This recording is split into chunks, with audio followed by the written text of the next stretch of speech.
All right, so those other presentations are a bit hard to follow. Mine's not near as involved, probably, as theirs were. I'm not that theirs was that involved, but I'm actually kind of taking this from the perspective of teaching at Palomar Community College. I'm an adjunct instructor at Palomar Community College up in North County, and I'm also a lecturer at Cal State San Marcos. So I just wanted to show, to tell you just a little bit. Is it down or not? Oh, there it goes.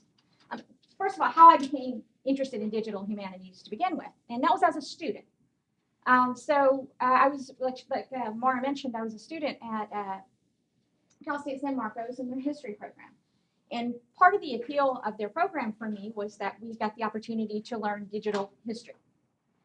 And they made digital history a focus of their master's program. So what that meant was that you take courses to help to present history in a digital way. And so you got the opportunity to either do a full paper without a digital project, they still had that option, or you could do part of a digital project, or you could do a digital project with, you could do a digital, sorry. You could do a digital, I'm used to walking around the room lecturing. You could do a digital project and then a reduced paper, which is what I did. So I ended up making a documentary film as part of historical documentary film. And the reason I bring that up is because part of the reason that I got interested in teaching digital humanities or history was because of my experience as a student. Because what I learned from that project is it helped me engage with history in a much different way. It helped me process my thesis in a different way and provide evidence in a different way. And it was very engaging. And so I really kind of fell in love with it after that. So after I graduated and started teaching, I started to try to figure out ways, how am I going to bring in my experience from digital history into my classroom. And arriving at the community college, at least where I'm at, you don't have a great deal of access to technology or applications, or you're lucky if you get a monitor and a computer at certain locations. So that was a bit challenging.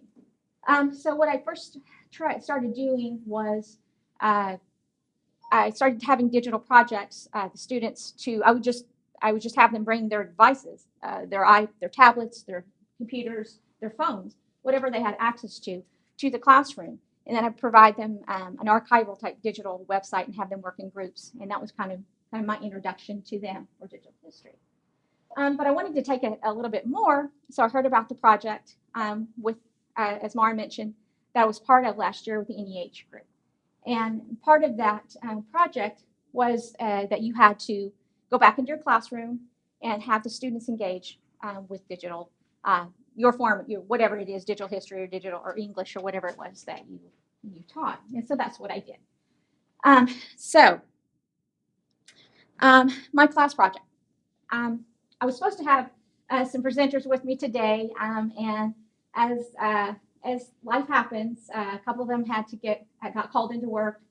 The one was depending on the other for the ride, so it was kind of a situation that they couldn't really be prevented. So they really wanted to be here, and was really disappointed that they were not, because it was kind of, they were very honored to be asked to show their project at the showcase anyway. So what I did was I took, as my class project, I decided to replace one of my traditional papers. Usually I give about 2 5-page papers in the course, and I replaced one of those papers with a digital project option. And and I left it fairly open, and I was a little nervous about that in the beginning because I wasn't quite sure what they were gonna give me. So I said that they could do a 3 to 5 minute film. They could do if they had any particular skill set with respect to gaming or to any other type of technology that maybe I wasn't aware of. I would allow them to do it. They had to put it on the proposal, tell me what they were going to do. I had to make sure it was reasonable that we could even show it at the college. And so, and I even gave them option of doing PowerPoints as well, because for them, that's basically what the most we really had access to as far as programs on campus. So I knew, and some of them had those skill sets. I had them work in groups because I felt like if I had them do it in groups, at least one person would have some sort of access to technology. At least one person could teach the other about how to use the program or what have you. And it ended up working out pretty well. So what I ended up with was I did end up with a number of PowerPoints, which was fine. And my criteria for the PowerPoints was that they had to be robust. It couldn't just be throw a bunch of words up on the screen and that's what you have. You had to use a lot of visuals. You had to have a thesis, both in any of the projects. You had to have a thesis, and then you had to, the other requirement was they had to have them have represent some sort of historical trend. And so what I wanted them to do was to bring it forward. So basically what I had them do was take up 1 to 2 primary or secondary sources from the course, and then interpret those sources in a visual manner, and then have them bring that forward. So what I was trying to get at was trying to get them to take something that happened a long time ago, which was early American history, and to apply it to something happening in their daily lives. Something that basically a trend. Did it change? Did it not change? What's your representation of that? And so this is one example of a couple. I brought a couple examples. I may only have time to show just the one. But one of them, I brought, one of them was a film. I mean, they had clearly filmed it. They filmed it on their phone. And then I think one of them either had some sort of open software or free software editing, or I'm not quite sure what program they used to edit it. And this is, I'm not going to show you the whole film because it's a little bit longer. But I wanted to show you just a snippet of kind of what they did with it. And I also told them they could approach it from a comedic point of view or got a little bit of flair if they wanted to do that. So here's what they came up. Here's what one group came up with. Welcome everyone, and thank you for joining us for the morning news on MD 319. I'm Miriam Serrano here with our guest Cindy Nguyen, talking about the comparisons of modern teens and Puritan teens, including their parenting styles. Thank you for joining us today. Thank you for having me here. So explain to our viewers who the Puritans were.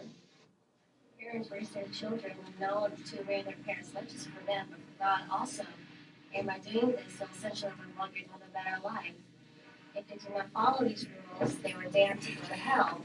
According to a document written by Benjamin Wadsworth, he stated that parents should govern their children well, restrain, reprove, correct them as there is an indication. Also, in a 1648 Massachusetts court record, they stated that the children who didn't follow all of these rules were sentenced to death unless it can be testified by their parents that didn't act with precious faith. Most importantly, prayer is the major key to saving their children's souls. Thank you for the information. Thank you for being here. Sit tight as we go to our very own Kyra Witten out on the field interviewing modern teens on what they think and feel about the differences between parenting styles and behaviors from back then and now. We're Kyra Witten here at Palomar College with a few students ready to assess. Let's go.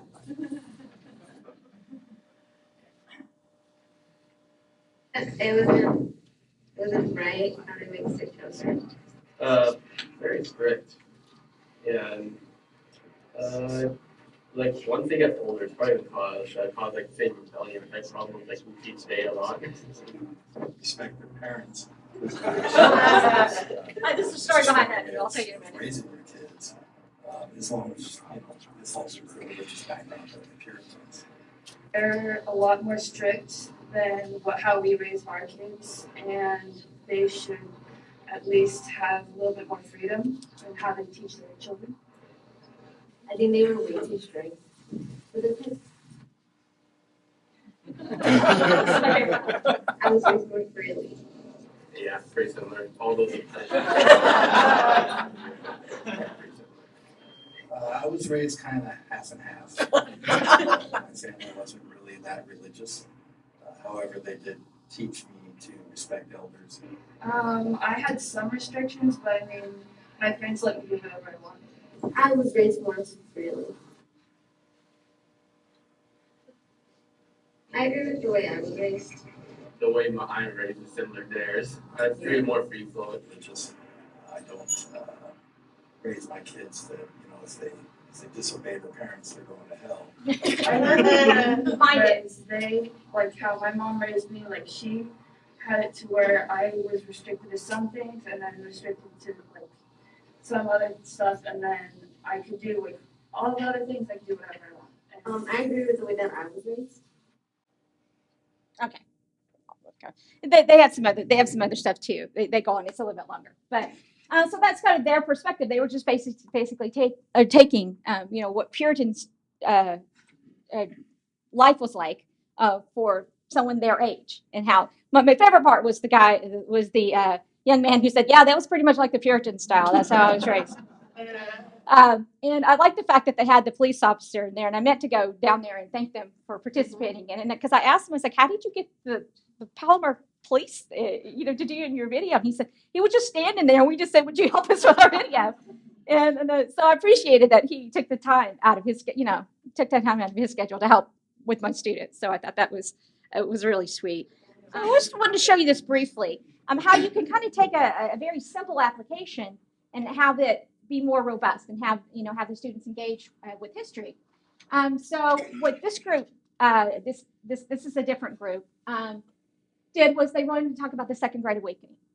So what they did is they used a lot of really good visuals, and what they did is they ended up bringing it forward and comparing it to an evangelical church that was up in Orange County. The reason I show you this is because sometimes, I think PowerPoint can be underused. And I thought they did a really nice job of, using a lot of visuals and actually doing what was assigned of them. So I won't. So I just wanted to show you that briefly. Okay.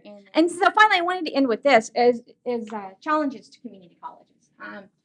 One of the biggest challenge. There's a couple of challenges. One of those is I feel like is not only the administration but thinking on the parts of faculty in general. I think one of the biggest pushbacks I get with trying to introduce digital humanities there is that, well, the students don't have the skill set. We have older students. We don't have the technology. We don't really want to learn the technology. So I get a lot of pushback on, I just want to do it the old way, the way that I'm used to doing it, right? My pushback to that is say, look, maybe they do come from an underfunded school that didn't have access to technology. Maybe they don't have the skill set. Maybe they are a returning student. But as a community college, our mission should be to serve them as well. And we can't just leave them without these skill set. We're in a technology age. They're going to need those skills to be able to get a job, to if they want to teach, regardless of the profession they're in, they're going to need those skill sets, right? And why not help boost them up and give them ahead of the game? You know what I mean? Give them something that they can take with them to a job interview. Give them something they can take with them to put on an application. Give them the opportunity to present, as I was hoping they would get to do today. And so, that's my pushback to that argument is that, they don't have the skill set. It's better just to leave it the way it is. So I disagree with that. So what I've had to do is kind of do a workaround. And that's basically try to find free programs, open source programs, things that I can learn myself and help teach them, engage them with. And I'm hoping to try to maybe develop a relationship, maybe perhaps with the library, or develop a relationship with our academic technology crew to see if I can get some sort of support to help us with that. Because I think these students just, maybe they just because they don't go to a larger university that's more heavily funded, they shouldn't be denied those opportunities either. Okay, so you're welcome. So that's basically how.